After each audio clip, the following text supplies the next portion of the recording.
Hello guys, welcome back to Ash vlogs. ಎಲ್ಲರೂ ಹೇಗಿದ್ದೀರಾ? Hope ಎಲ್ಲರೂ ಹೆಲ್ತಿಯಾಗೂ ಹ್ಯಾಪಿಯಾಗಿದ್ದೀರಾ ಅಂತ ಅಂದ್ಕೊಂಡಿದ್ದೀನಿ. With me also. ಇನ್ನು ಬೆಳಗ್ಗೆಯಿಂದನೇ ವ್ಲಾಗ್ಸ್ನ ಶುರು ಮಾಡಿಕೊಂಡೆ. ಸೊ ಕೆಲವೊಬ್ಬರು ಮನೇಲಿ ಕೆಲವೊಂದು ಪ್ಲೇಸಸ್ಗಳು ಅವ್ರಿಗೆ ಇಷ್ಟ ಆಗೋದಿಲ್ಲ.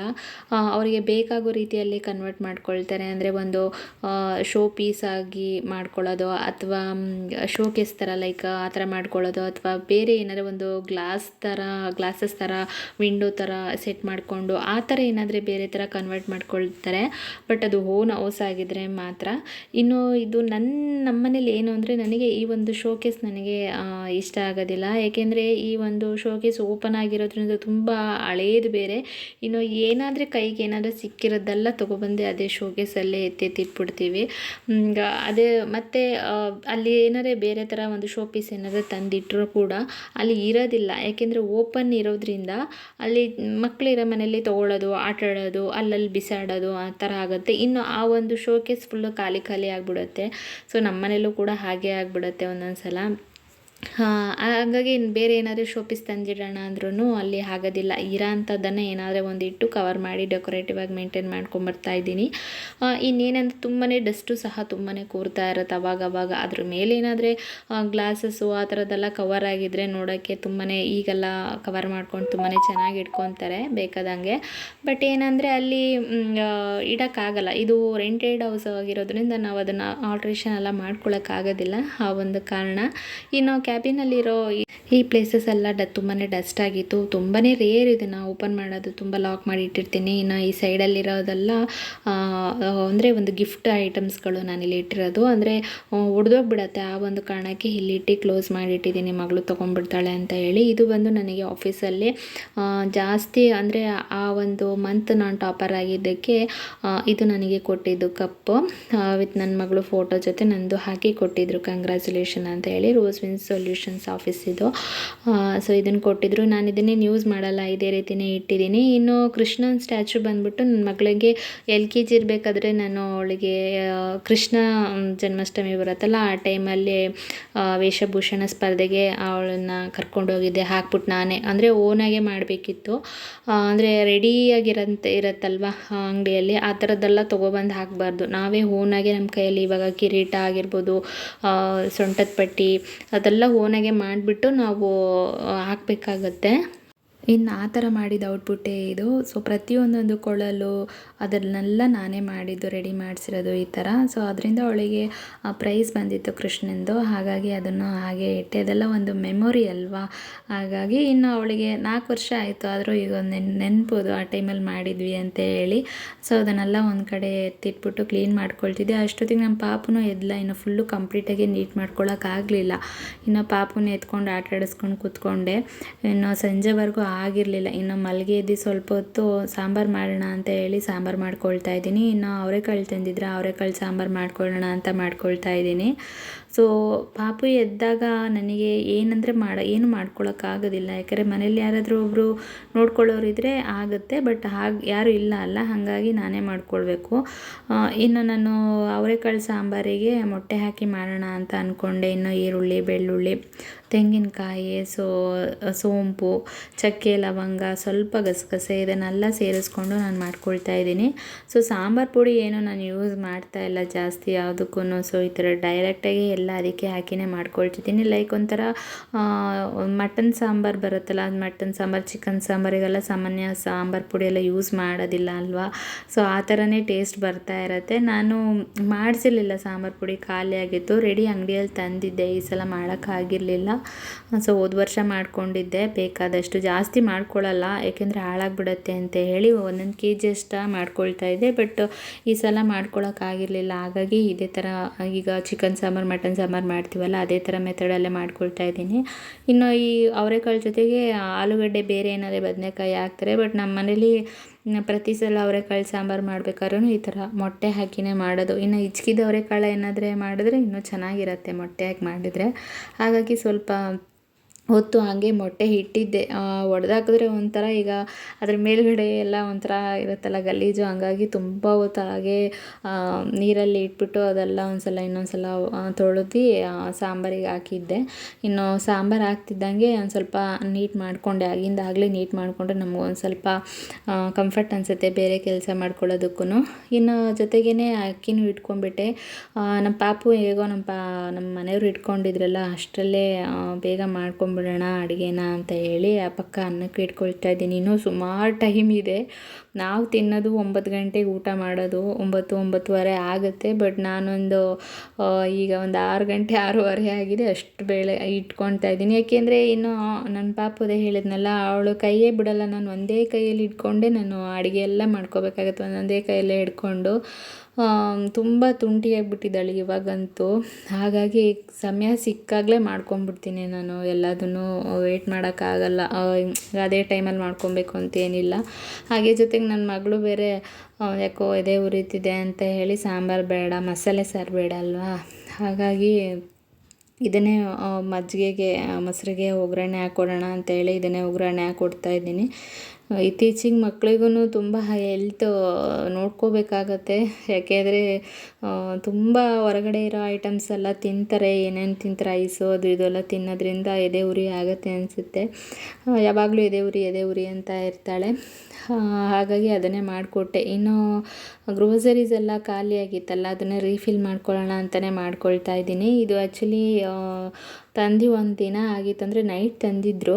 ಸೊ ನನಗೆ ಅದನ್ನು ತೆಗೆದು ನೀಟಾಗಿ ಆರ್ಗನೈಸ್ ಮಾಡ್ಕೊಳ್ಳೋಕ್ಕಾಗಿರಲಿಲ್ಲ. ಸೊ ಹಾಗಾಗಿ ಇವಾಗ ಮಾಡ್ಕೊಳ್ತಾ ಇದ್ದೀನಿ.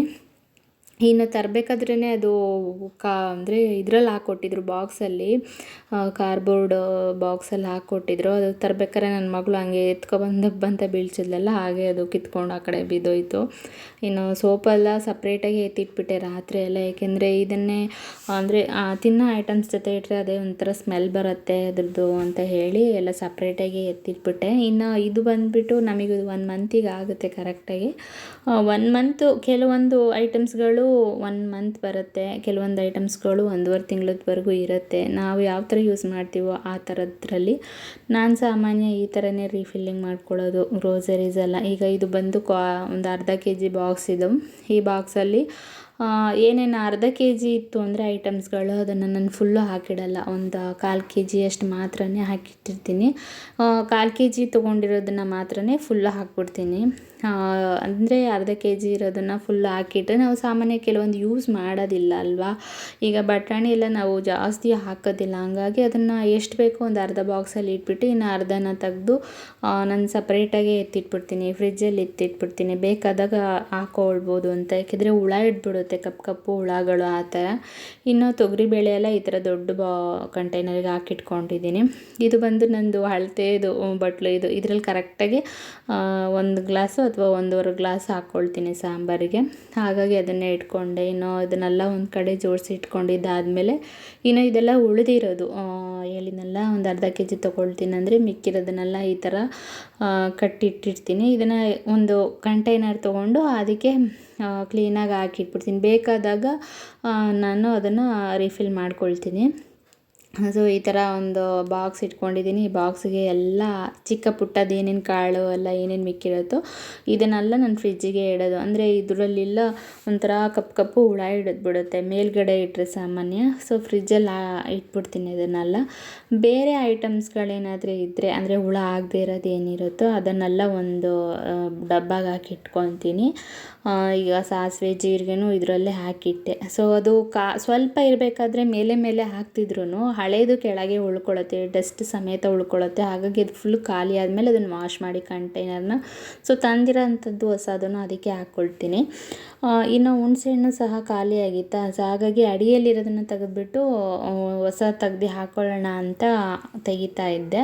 ಅದನ್ನ ನೋಡಿದ್ರೆ ಈಗ ತಂದಿರೋದು ತುಂಬಾ ಹಳೇದದು, ಒಂಥರ ಆಲ್ರೆಡಿ ಹುಳ ಆಗಿಬಿಟ್ಟಿದೆ, ಅದು ಕಪ್ಪು ಹುಳ ಆಗಿಬಿಟ್ಟಿದೆ. ಕೈಯೆಲ್ಲ ಪಿಚ ಅನ್ನಿಸ್ತಿತ್ತು. ಯಾಕಂದ್ರೆ ಡೌಟ್ ಇತ್ತು ನನಗೆ.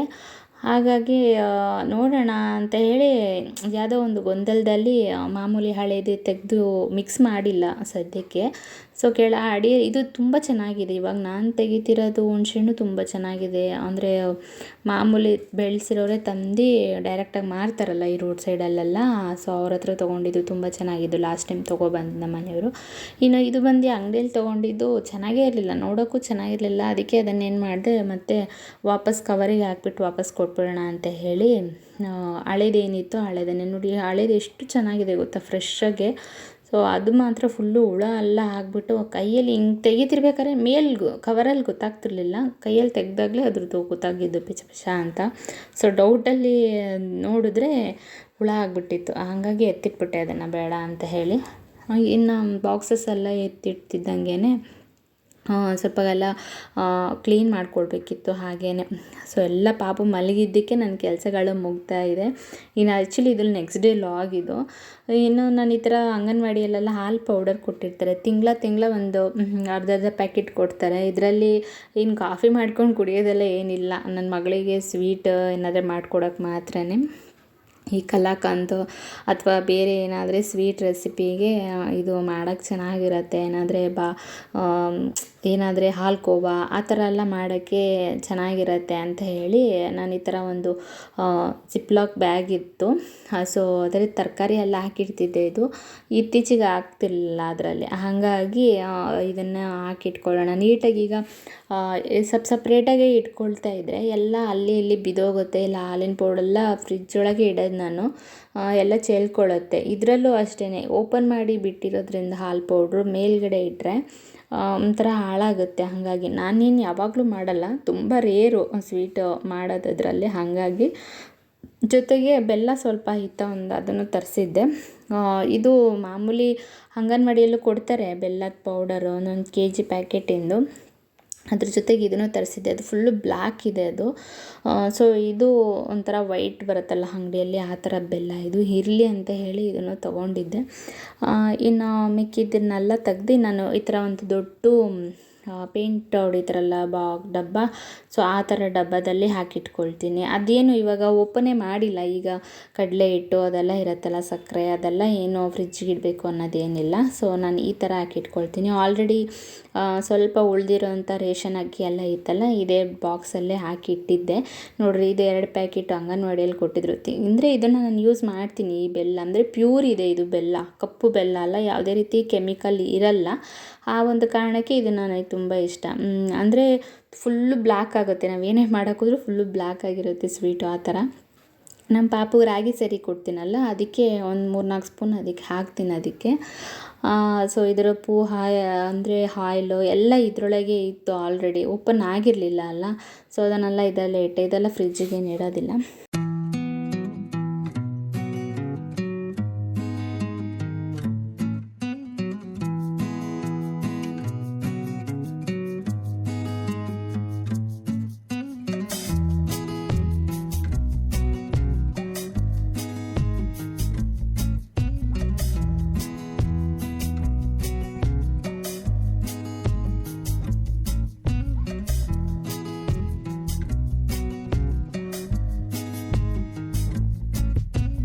ಇನ್ನು ಈ ಥರ ಓಪನ್ ಮಾಡದೇ ಇರೋ ಐಟಮ್ಸ್ಗಳೆಲ್ಲ ಈ ಥರ ಹೇಳಿದ್ನಲ್ಲ ಬಾಕ್ಸಲ್ಲಿ ಹಾಕಿಟ್ಬಿಡ್ತೀನಿ. ಸೊ ಬೇಕಾದಾಗ ತೊಗೊಳ್ತೀನಿ, ಓಪನ್ ಆದಮೇಲೆ ತೆಗ್ದು ಫ್ರಿಜ್ಜಲ್ಲಿ ಇಡ್ತೀನಿ. ಸೊ ಈ ಪಾಸ್ತಾ ಅಂತೂ ತುಂಬ ದಿನ ಆಯಿತು, ಬಟ್ ಯೂಸ್ ಮಾಡ್ತಾ ಇಲ್ಲ. ಸೊ ಅದೆಲ್ಲ ಹಾಗೇ ಇದೆ. ಇನ್ನು ಸಕ್ಕರೆ, ಪೋಹ ಮತ್ತು ಮಿಲೆಟಿನ ಮಿಕ್ಸ್ ಎಲ್ಲ ಕೊಟ್ಟಿದ್ರಲ್ಲ ಅಂಗನವಾಡಿಯಲ್ಲಿ, ಸೊ ಇದನ್ನೆಲ್ಲ ಇದರೊಳಗೆ ಹಾಕಿಟ್ಕೊಳ್ತಾ ಇದ್ದೀನಿ. ಬಾಕ್ಸ್ಗಳಲ್ಲಿ ಅಂದರೆ ಏನಾದರೆ ರವೆ ಬೇರೆ ಏನಾದರೆ ಹಾಕಿಟ್ಟಿರ್ತೀನಿ ಅಂತಂದರೆ ಇರುವೆಗಳೆಲ್ಲ ಬಂದ್ಬಿಟ್ಟು ತೊಗೊಂಡೋಗ್ತಾ ಇರುತ್ತೆ. ಅದಕ್ಕೆ ಈ ಬಾಕ್ಸೇ ನನಗೆ ಬೆಸ್ಟ್ ಅನಿಸುತ್ತೆ. ಇನ್ನು ನಾನು ಪೂಹ ಎಲ್ಲ ಕೊಟ್ಟಿದ್ರಲ್ಲ, ಸೊ ಅದು ಅರ್ಧ ಓಪನ್ ಆಗಿತ್ತು, ಬಟ್ ಅದನ್ನು ನಾನು ಬಾಕ್ಸಲ್ಲಿ ಏನು ಇಟ್ಟಿರಲಿಲ್ಲ, ತುಂಬ ಇರುವೆ ಆಗ್ತಾ ಇತ್ತಲ್ಲ ಅಂತ ಹೇಳಿ ಇದರಲ್ಲೇ ಯೂಸ್ ಮಾಡ್ಕೊಳ್ತಾ ಇದ್ದೀನಿ. ಸೊ ಅದರಲ್ಲಿ ಏನಿದ್ರು ಕಾಳುಗಳು ಮಾತ್ರ ನಾನು ಕಂಟೈನರಲ್ಲಿ ಇಟ್ಕೊಳ್ತೀನಿ ಅಷ್ಟೇ. ಇನ್ನು ಇದನ್ನು ಪುಷ್ಟಿ ಪೌಡರು ಕೊಟ್ಟಿದ್ದರು, ಸೊ ಅದನ್ನೇನು ನಾವು ಯೂಸ್ ಮಾಡೋದಿಲ್ಲ. ಆದ್ರೂ ಅದನ್ನು ಹಾಗೆ ಏನಕ್ಕೆ ಬಿಡಬೇಕು, ಯಾವಾಗಾದರೆ ಚಪಾತಿ ಏನಾದರೆ ಮಾಡ್ಕೊಳ್ಬೋದಲ್ಲ ಅಂತ ಹೇಳಿ ಸೊ ಅದನ್ನು ಎತ್ತಿಟ್ಕೊಂಡೆ. ಫೈನಲಾಗಿ ಈ ಹುಣ್ಸೆಹಣ್ಣಿಂದು ಒಂದು ಸ್ವಲ್ಪ ಆ ಕಡೆ ಬಿಸಾಕಿದ್ದೆ ತೆಗ್ದು ಅದನ್ನೇ ರಿಟರ್ನ್ ಮಾಡಿದ್ರೆ ಆಯಿತು ಅಂತ ಹೇಳಿ ಅದನ್ನೆಲ್ಲ ಒಂದು ಕಡೆ ಕಟ್ಟಿಟ್ಬಿಟ್ಟು ಇನ್ನು ನೀಟಾಗಿ ಒಂದು ಕಡೆಯಿಂದ ಕಸ ಎಲ್ಲ ಗುಡಿಸ್ಕೊಂಡು ಬರ್ತಾ ಇದ್ದೆ. ಇನ್ನು ಮಧ್ಯಾಹ್ನ ಊಟಕ್ಕೆ ಆಲ್ರೆಡಿ ಸಾಂಬಾರು ಇತ್ತಲ್ಲ, ಅವರೆಕಾಳು ಸಾಂಬಾರು ಜೊತೆಗೆ ಮಟನ್ ಪೆಪ್ಪರ್ ಫ್ರೈ ಇತ್ತು. ಸೊ ಅಲ್ಲಿಗೆ ಬಿಟ್ಟಿದ್ದೆ. ಇನ್ನು ರೈಸ್ ಬೇಕಾದ್ರೆ ಮಾಡ್ಕೊಳ್ಬೋದು ಅಂತ. ಏನಾದರೂ ಈ ಥರ ಒಂದು ಕೆಲಸ ಇರುತ್ತೆ ಅಂದರೆ ತುಂಬ ಹೊತ್ತು ಹಿಡಿಯುತ್ತೆ ಇದೆಲ್ಲ. ಸೊ ನೋಡೋಕೆ ನಿಮಗೆ ಒಂದು 30 ಮಿನಿಟ್ಸು ಅಥವಾ 17 ಮಿನಿಟ್ಸ್ ಅನ್ಬೋದು, ಬಟ್ ತುಂಬಾ ಕೆಲಸ ಹಿಡಿಯುತ್ತೆ. ಹಾಗಾಗಿ ಅದೆಲ್ಲ ಏನಾರೇ ಒಂದು ಸಾಂಬಾರು ರೈಸ್ ಏನಾರೇ ಇತ್ತು ಅಂದರೆ ಇದನ್ನೆಲ್ಲ ಮಾಡ್ಕೊಳ್ಳೋಕೆ ಸಾಧ್ಯ, ಇಲ್ಲಾಂದರೆ ಆಗೋದಿಲ್ಲ, ತುಂಬ ಹೊತ್ತು ಲೇಟ್ ಆಗಿಬಿಡತ್ತೆ.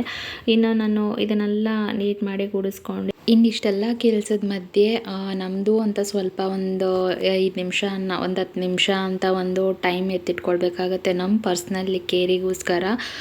ಸೊ ಅದನ್ನು ಕಂಪ್ಲೀಟಾಗಿ ನಾವು ಬಿಟ್ಬಿಡ್ತೀವಿ. ಸೊ ನಮ್ಮಲ್ಲಿನೂ ಸಹ ಕೆಲವೊಂದು ಪ್ರತಿಭೆಗಳು ಅಡಗಿರುತ್ತೆ. ಅಂದರೆ ಏನಾದರೂ ಒಂದು ನಮಗೂ ಟ್ಯಾಲೆಂಟ್ ಇದ್ದೇ ಇರುತ್ತೆ ಪ್ರತಿಯೊಬ್ಬ ಮನುಷ್ಯನಲ್ಲೂ. ಕೆಲವೊಬ್ಬರು ತುಂಬ ಚೆನ್ನಾಗಿ ಅಡುಗೆ ಮಾಡ್ತಾರೆ, ಕೆಲವೊಬ್ಬರು ತುಂಬ ಚೆನ್ನಾಗಿ ಮೆಹಂದಿ ಹಾಕ್ಬೋದು, ಕೆಲವೊಬ್ಬರು ತುಂಬ ಮೇಕಪ್ ಅಂತಿರ್ಬೋದು, ತುಂಬ ಚೆನ್ನಾಗಿ ಎಲ್ಲರಲ್ಲೂ ಹೆಣ್ಮಕ್ಳಲ್ಲೂ ಒಂದು ಪ್ರತಿಭೆ ಅನ್ನೋದು ಇದ್ದೇ ಇರುತ್ತೆ. ಸೊ ಅದಕ್ಕೆಲ್ಲ ನಮಗೆ ಒಂದು ಸ್ಟೇಜ್ ಅನ್ನೋದು ಸಿಗೋದಿಲ್ಲ. ನಮಗೇನು ಬರುತ್ತೋ ಅಂಥದ್ದನ್ನು ನಾವು ಇನ್ನೊಬ್ರಿಗೆ ಹೇಳ್ಕೊಡೋದಾಗಿರ್ಬೋದು, ಅಥವಾ ನಾವು ಅದನ್ನು ಅದರಿಂದ ಒಂದು ಬಿಸ್ನೆಸ್ ಮಾಡೋದಾಗಿರ್ಬೋದು, ಆ ಥರ ನಾವು ಮಾಡ್ಕೊಂಡು ಹೋಗ್ಬೋದು, ತೊಂದರೆ ಇಲ್ಲ. ಬಟ್ ಅಷ್ಟೊಂದು ಯಾವುದೊಂದೂ ಸುಲಭ ಆಗೋದಿಲ್ಲ ಮಾಡ್ಕೊಳ್ಳೋಕ್ಕೆ. ಇನ್ನು ನಾನು ಈ ತೆಂಗಿನಕಾಯಿ ಎಲ್ಲ ಹಾಗೆ ಫ್ರಿಜ್ಜಲ್ಲೇ ಇಟ್ಟಿದ್ದೆ. ಕೆಲವೊಂದು ಸಲ ಈ ಥರ ಕಟ್ ಮಾಡಿಬಿಟ್ಟು ನೀರಲ್ಲಿ ಹಾಕಿ ಇಟ್ಬಿಡ್ತೀನಿ. ತೆಂಗಿನಕಾಯಿ ಫ್ರಿಜ್ಜಲ್ಲಿಟ್ಟು ಅದಾದಮೇಲೆ ತೊಗೊಬಂದು ಆಚೆ ಇಟ್ಟು ನಾವು ಯೂಸ್ ಮಾಡ್ತೀವಿ ಅಂದರೆ ಫುಲ್ಲು ಭೂಷಣ ಹಿಡ್ದಂಗೆ ಆಗಿಬಿಡುತ್ತೆ. ಹಾಗಾಗಿ ನಾನು ಈಗಲೇ ಫ್ರಿಜ್ಜಿಂದ ತೆಗ್ದು ಕಟ್ ಮಾಡಿ ಸಣ್ಣ ಸಣ್ಣ ಪೀಸಾಗಿ ಬಾಕ್ಸಲ್ಲಿ ಹಾಕಿ ಎತ್ತಿಟ್ಬಿಡ್ತೀನಿ. ಒಂದು 15 ದಿನ ಅಂತೂ ಚೆನ್ನಾಗಿರುತ್ತೆ, ಏನೂ ಹಾಳಾಗೋದಿಲ್ಲ. ಕ್ಯಾರೆಟು ಅಷ್ಟೇ ನಾನು ಮಾಡೋದು. ಇನ್ನು ಅದೇ ಹೇಳಿದ್ನಲ್ಲ, ಸಾಂಬಾರು ಅನ್ನ ಎಲ್ಲ ರೆಡಿ ಆಗಿತ್ತು ಆಲ್ರೆಡಿ. ಇನ್ನು ನಮ್ಮ ಮನೆಯವ್ರು ಬಂದುಬಿಟ್ಟು ಪಕ್ಷಿದು ಗೂಡು ಬಂದು ಕೆಳಗೆ ಬಿದ್ದುಬಿಡ್ತು. ರೀಸೆಂಟಾಗಿ ಅದು ಮಳೆ ಹೊಡೆದಿದ್ವಲ್ಲ, ಅದು ಕೆಳಗೆ ಬಿದ್ದುಬಿಡ್ತು. ಸೊ ಆ ಒಂದು ಕಾರಣಕ್ಕೆಲ್ಲ ಅದು ಕೇಜ್ ಬಂದುಬಿಟ್ಟು ಎಲ್ಲ ಆ ಕಡೆ ಈ ಕಡೆ ಡೊಂಕ ಆದಂಗೆ ಆಗ್ಬಿಟ್ಟಿತ್ತು. ಹಾಗಾಗಿ ಬೇರೆ ಒಂದು ಕೇಜನ್ನ ತೊಗೊಬಂದಿದ್ರು. ಸೊ ಅದಕ್ಕೆ ಇದನ್ನೆಲ್ಲ ಮಡಿಕೆಯನ್ನೆಲ್ಲ ಅದಕ್ಕೆ ಶಿಫ್ಟ್ ಮಾಡಿಬಿಡೋಣ ಅಂತೇಳಿ ಅದನ್ನೆಲ್ಲ ತೆಗಿತಾಯಿದ್ರು. ತುಂಬ ದಿನ ಆಗಿತ್ತಲ್ಲ, ಸುಮಾರು ಒಂದು 3 ವರ್ಷ ಆಗಿದೆ ಈ ಕೇಜ್ ತೊಗೊಂಡು. ಚೆನ್ನಾಗೇ ಇತ್ತು. ಕೆಳಗೆ ಬಿದ್ದಿದ್ದರಿಂದ ಅದೆಲ್ಲ ಫುಲ್ಲು ಟೊಳ್ಳಾಯಿತು. ಸೊ ಇದನ್ನೇ ತೊಗೊಬಂದಿದ್ದು. ಕಲರ್ ಚೇಂಜ್ ಆಗಿತ್ತು, ಬಟ್ ಸೇಮ್ ಸೈಜೇ ಇರೋಂಥದ್ದೇ ತೊಗೊಬಂದಿದ್ದು. ನಾನು ಇದೇ ಸಾಕು ಅಂತ ಹೇಳ್ದಿದ್ದಕ್ಕಿಂತ ದೊಡ್ಡದು ನೋಡೋಕೆ ಹೋದ್ರು, ಬಟ್ ಇರೋದೇ 2 ಪುಟಾಣಿ ಪಕ್ಷಿಗಳು, ಏನಕ್ಕೆ ಅಷ್ಟೊಂದು ದೊಡ್ಡದು ಅಂತ ಹೇಳಿ ಸೊ ಇದನ್ನೇ ತೆಗೆಸ್ಕೊಂಡಿದ್ದಾಯಿತು. ಇನ್ನು ಒಂದು ಮಡಿಕೆ ಮಾತ್ರ ಹಾಕೋಣ ಅಂತ ಹೇಳಿ ಒಂದೇ ಒಂದು ಮಡಿಕೆನೇ ಕಟ್ತಾ ಇರೋದು. ಅಂದರೆ ಮೊಟ್ಟೆ ಇಟ್ಟಾಗಲ್ಲ, ಸಾಮಾನ್ಯ ಇಟ್ಕೊಳ್ಳಲ್ಲ ಈ ಪಕ್ಷಿಗಳು. ಸುಮಾರು ಒಂದು 3 ಸಲ ಮೊಟ್ಟೆ ಹಾಕಿದೆ, ಇಟ್ಕೊಂಡೇ ಇಲ್ಲ, ಎಲ್ಲ ಒಡೆದಾಗ್ತಾ ಇರತ್ತೆ. ಬಟ್ ಯಾವ ರೀತಿ ಮೇಂಟೈನ್ ಮಾಡೋದು, ಅದನ್ನು ಮೊಟ್ಟೆ ಹೇಗೆ ಪ್ರೊಟೆಕ್ಟ್ ಮಾಡೋದು ಅಂತ ನಮಗೂ ಐಡಿಯಾ ಇಲ್ಲ. ನನಗಂತೂ ಫಸ್ಟೇ ಇಲ್ಲ, ಆ ಕಡೆ ತಿರುಗು ನೋಡಲ್ಲ ನಾನು ಮೇಲ್ಗಡೆ ಇಟ್ಟರೆ. ಇನ್ನು ಕ್ಲೀನಿಂಗು ಎಲ್ಲ ನಮ್ಮ ಮನೆಯವ್ರದ್ದೇ ಅದು. ಹಾಗಾಗಿ ನಾನು ಆ ಕಡೆ ಹೋಗೋದೇ ಇಲ್ಲ, ನನಗೆ ಗೊತ್ತಿಲ್ಲ. ಹಂಗಾಗಿ ಸೊ ಇದಾಗಿರುತ್ತೆ ಲಾಗ್ಸು. ವಿಡಿಯೋ ಇಷ್ಟ ಆದರೆ ಲೈಕ್ ಮಾಡಿ, ಶೇರ್ ಮಾಡಿ, ಸಬ್ಸ್ಕ್ರೈಬ್ ಮಾಡಿ. See you again.